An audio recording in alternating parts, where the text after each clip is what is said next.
Hey fellow lost souls, welcome once more to Valheim, to the 10th world. On this channel, I discuss the factions that design, engineer, and build the worlds we explore in our games, movies, and stories. If you want to see more content about that, hit subscribe. This video is going to be the last, for now, video in our Valheim series. Like with previous series, this video is about some topics that I just couldn't scrape together enough information to do their own video on. As a warning, this video does contain spoilers for the story of Valheim. Alright, let's get into it. We opened our eyes long ago to find ourselves in a strange land. We have no memory of how we came to be here, but through our explorations, we slowly discovered the truth. This place is the prison of the Forsaken. Here they dwell, locked away from the other realms, by Odin himself. The danger these beings represent is so great that they cannot be allowed to leave, yet in their captivity they stir. We were once a warrior, fallen in battle on Midgard, and now sent here to prevent them from rising once again. If we succeed, we'll be granted entry into Valhalla, to take our place among the greatest warriors of our kind. If we fail, we'll be no more. Or perhaps be relegated to wandering aimlessly, becoming one of the countless dead trapped in this realm. We have nothing, and we must use what's at our disposal, as well as our wits and our strength, to build and create the tools and structures we need to survive and build up our own power in preparation for our task. We will succeed or fail by the quality of what we can create. We had best learn all that this place has to teach us. Like Valheim, the people of Midgard also must create to survive. They do so with great skill, and along the way, pay homage to the powers of their world and the gods who gave it to them. The people of Midgard, living during the Viking Age, knew the gods of Asgard as closely as they knew the sun, the sky, the grass, and the stones beneath their feet. They told stories, wove legends about their deeds, and about the goings-on in the other realms. While the gods lived far from the people, they wandered between the worlds. Sometimes they came to Midgard, and would bestow blessings, and at times curses, upon those with whom they interacted. Odin is the leader of the Aesir in the old stories. His powers are many, from granting sight and wisdom to wealth. Figures like Thor and Tyr might grant strength or courage where it's lacking, or victory in battle. Freya might grant the favor of battle as well, though she might also help with fertility or issues of love. Many are the gods and their powers, and one needs to honor them if they're to receive their gifts. The people of Midgard use materials like wood, metal, and leather to create amulets and charms which can be worn as a way to show deference to the gods. Items can be inscribed with runic spells and inscriptions which call upon the powers of the beings from the stories of old. Magic comes to us in Midgard in many forms. In Valhalla, it's accessible through a narrower range of items, but its powers there are far greater than what we on Midgard can wield. When we learn to use Aether, we will create many magical items to use and wield the elemental and spiritual forces of this world as potent weapons. We'll also use the pieces of monsters and magic metals to create armor that allow us to harness the power of Aether and properly make use of it. I've covered many of these items in previous videos, however, there are more subtle ways to use the magic of Valheim. Items which we create or find that are imbued with certain effects and that'll help us along our journey.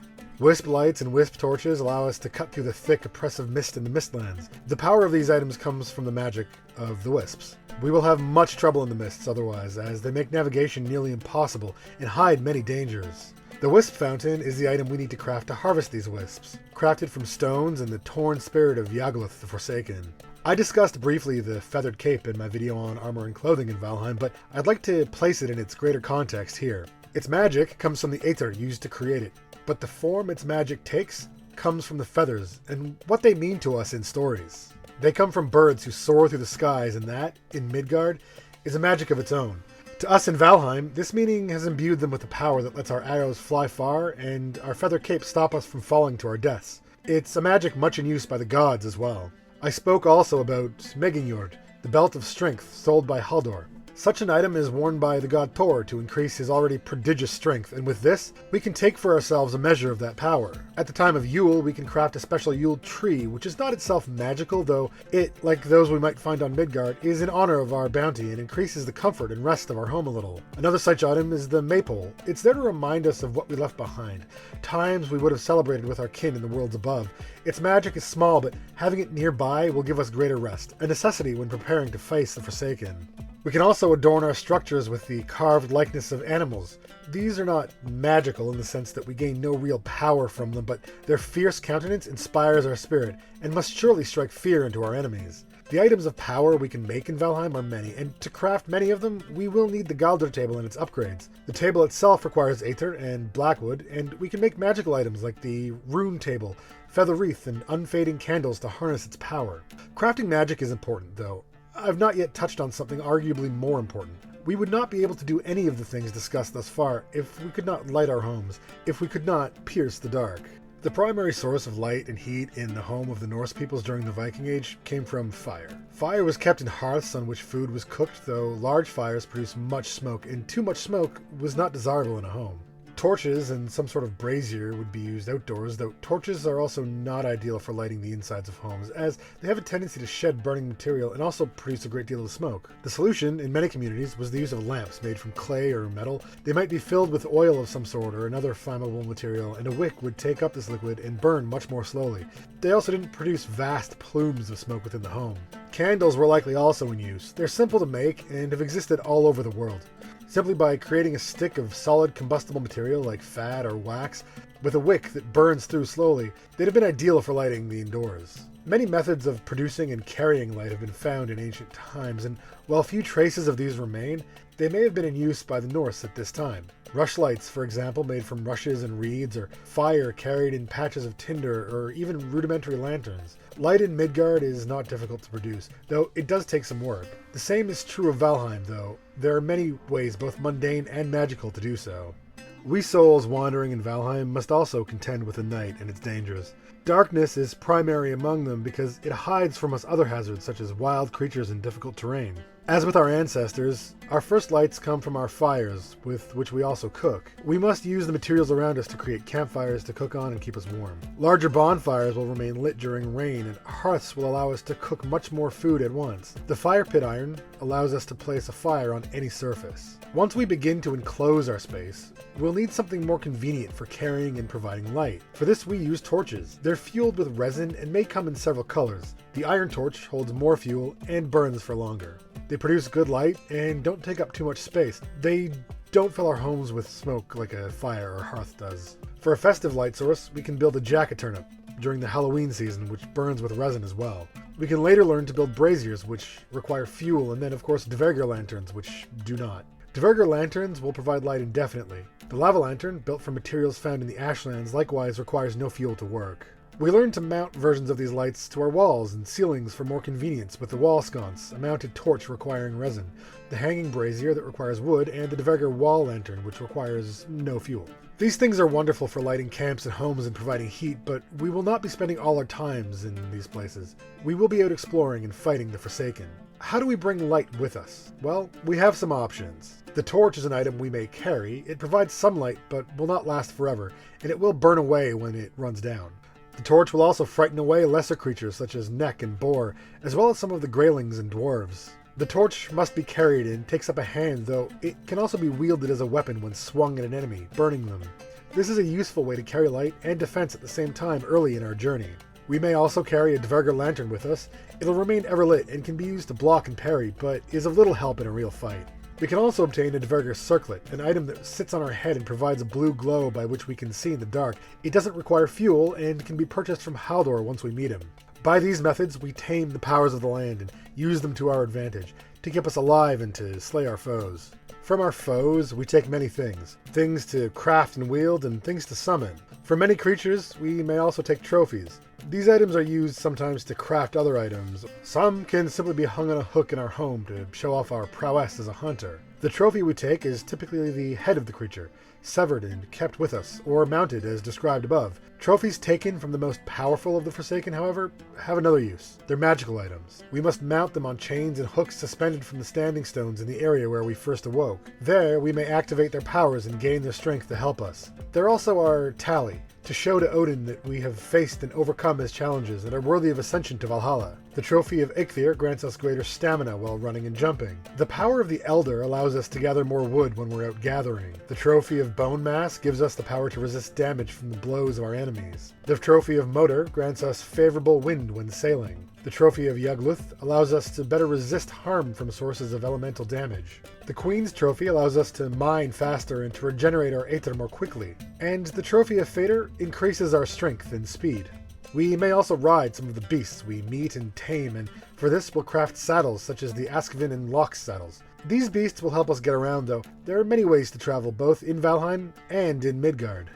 The Norse people in the Viking Age were travelers and explorers. They journeyed far over land and sea to find new places to build and settle. From the frigid waters of their homelands to the coasts of many lands, they came in vessels built with skill and cunning. The ships they built were marvels of engineering. Wood was cut and split, bent and shaped, riveted and joined. Hulls were sealed against the waves. Sails were woven strong, and masts were raised up to the sky. The vessels most often taken on long expeditions were their famed longships. Their size and shape allowed them to resist the strongest waves and currents. These were often referred to by those who watched them come ashore as dragon ships. They were made to resemble the huge beasts. Many also had the heads of dragons carved at their prow.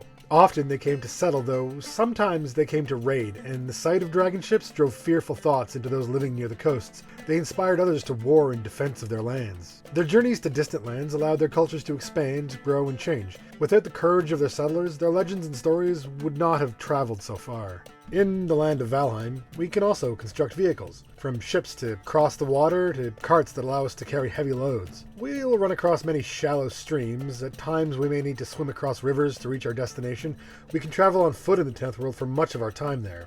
But we will at times be stopped by bodies of water too deep to wade and too wide to cross. They'll lay between us and our goal, perhaps a new land we must explore to gain new knowledge, or perhaps the place where we have to summon a Forsaken. For these voyages, we'll need vessels capable of crossing the water safely. The shallower and less dangerous waters can be crossed by a simple raft of wood, lashed together with leather and having a single sail. These rafts are slow and won't stand up to larger waves in the open ocean, though with them we can cross large lakes or move between islands not too far from one another where we would not normally be able to swim. When traveling in deeper waters, we may encounter unexpected adversaries. Serpents live in the ocean of Valheim and will rise from the waves at night or during intense storms to attack sailors. Boats can be damaged in this way, and should the crew be unable to fight, they should make haste to escape quickly. Rafts will not survive such an attack for long. You'll want to build the Carve, a ship of medium length with good maneuverability.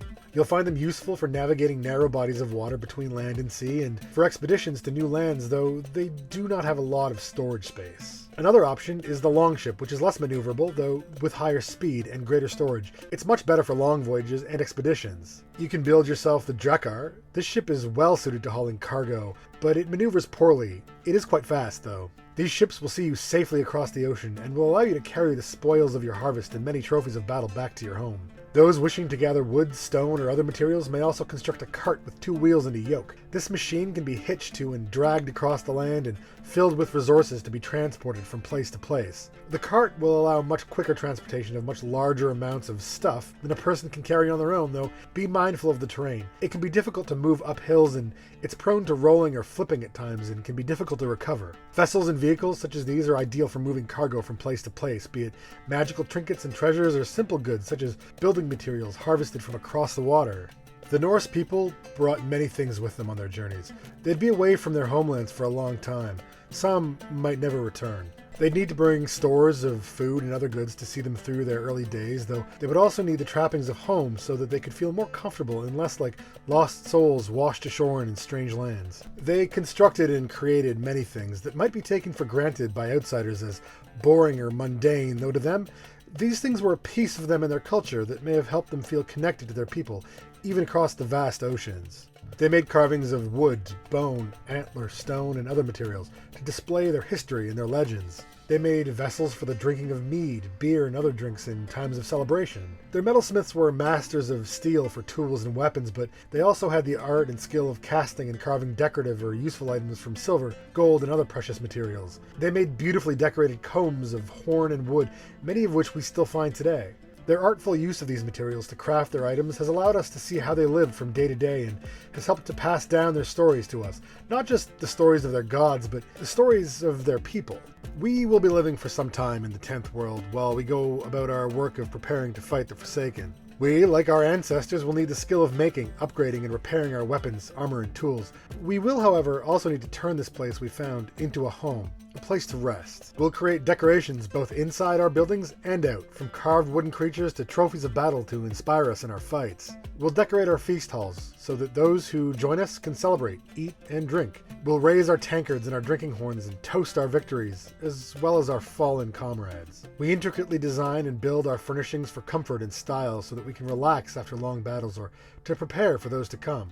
These items and the work we put into them may feel mundane at times, but they're necessary for our sense of home and comfort. We'll need them if we're to gird ourselves to face the Forsaken, to overcome their strength and power. Each of them we fell in battle will leave behind something useful, something necessary for us to progress. We'll first defeat Eikthyr, and from his corpse we'll take an antler. It's tough, and with it we can construct a pick that allows us to work stone where before we could only cut softer materials such as wood. The Elder will drop the Swamp Key, an item we need to access sunken crypts in the swamps. With this item we can obtain iron, an item we'll need to create some of our most useful weapons and armor. The creature known as Bone Mass will have upon his corpse an item known as the Wishbone. This item allows us to more easily locate hidden treasures as we travel and explore. The Forsaken known as Motor will leave behind dragon tears, which we will need to create more powerful workstations and tools. The being known as Yagluth will leave us with some torn spirits, allowing us to create magical fountains to summon and trap wisps. The Queen will drop pieces of her majestic carapace, which we'll need to increase the capacity to craft of our Galdor table. And once we defeat the being known as Fader, we'll obtain his relic, which we have yet to discover a use for, though as more of Valheim opens to us, no doubt we'll find its true purpose. We've come very far, but we still have a distance to go yet. The lands of the 10th world open slowly to us, and we must gain the skills and knowledge to arm ourselves if we're to travel where we must to fulfill our task. Once we had nothing, and now we've built castles and fortresses across the wide realm of the dead. We've made many friends and found allies to aid us in our quest. We survived the harsh wind and soaking rain, the biting winds of the mountains, and the dire magics of the Mistlands. We built ourselves a home here, a place to rest and be at peace while we prepare to fight and explore. Now, though, we prepare for our final fight. We don't know what awaits us at the end of this journey, though we hope to see the Golden Hall of Odin soon. Others will come after us, as many have before. Will they succeed, or will they fail and remain here? I do not know the truth of the matter. I only know what lies before me, and that I'll face it with steel in my hand and wind at my back. I will finish this, one way or another. Well, that wraps up the Valheim series. For now. This isn't goodbye to the 10th world, more of a see you later. In the next video, I'll be moving on to another exciting world, so stick around for that. I want to thank you all for watching. I appreciate everyone who does, especially if you stay to the end. If you like the video, please hit like. And if you don't want Odin sending you to some other strange prison world, hit subscribe. If you want to discuss the video or think I missed something, let me know in the comments down below. Oh, and before you go, I just want to give a shout out to my patrons who help support the channel. Our $10 patron is Watuki at the artisan level. If you want to get your name in the credits, head on over and sign up. The Patreon link is in the description. You'll get access to an exclusive Discord server as well. And remember, keep the wind in your sails and the sea serpents way behind you. Alright, thank you all. Bye, Internet.